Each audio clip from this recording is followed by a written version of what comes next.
What's up mga boss, mga kahabi, mga kapamilya, kapuso, and nga pala, I would like to greet all the graduates of Batch 2024. Happy graduation and God bless sa lahat ng mga mag-graduate ngayon sa next journey ninyo, no? Na tatahakin ninyo and wishing you successful future someday. God bless you always, Batch 2024. This time, so we have another unboxing episode ng NBA cards ngayon. Okay, so this time we have another unboxing episode of NBA cards, mga kahabi.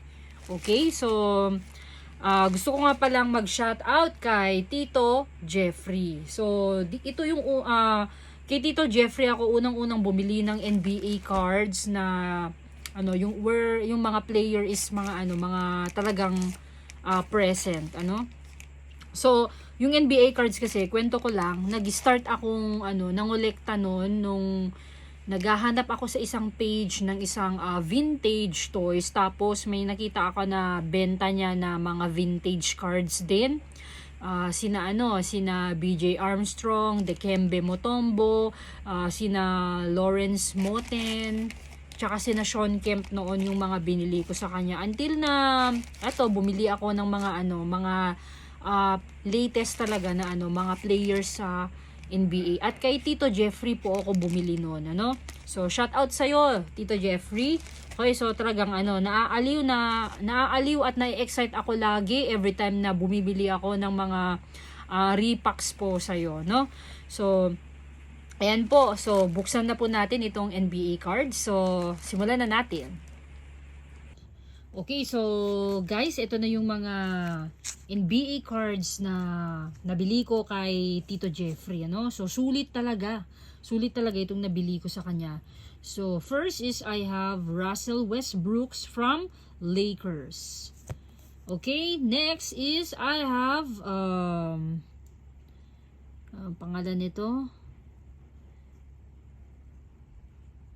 Hindi makita eh. Okay, so we have Dennis Schroeder. And then we have Josh Giddey, inserts niya. And we have also here Jason Terry, inserts din niya from Dallas Maverick. Wow, kasama ni na Luka yan. And we have also Mike Conley from Utah Jazz. And we have RC of Christian Braun from Denver. Okay, so pangalawang RC ko na to sa kanya. Ayos, sulit talaga itong NBA cards ng mga to. Okay, so we have Johnny Davis from Washington. Okay, so we have here rated rookie Kenton Grimes.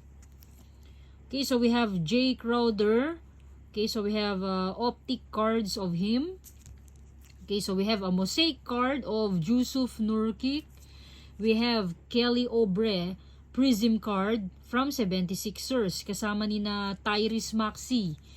And we have NBA hoops here. We have Talen Horton Tucker from Utah Jazz. And we have a season ticket of Rui Hachimura, okay, from Washington. And we have also here Michael Porter from Denver Nuggets.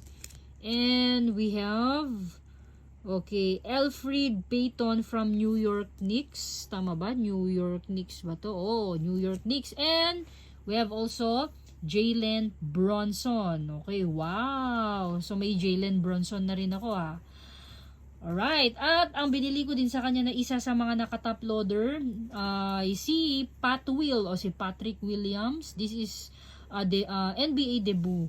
Okay, so bali ito ay December 23, 2020.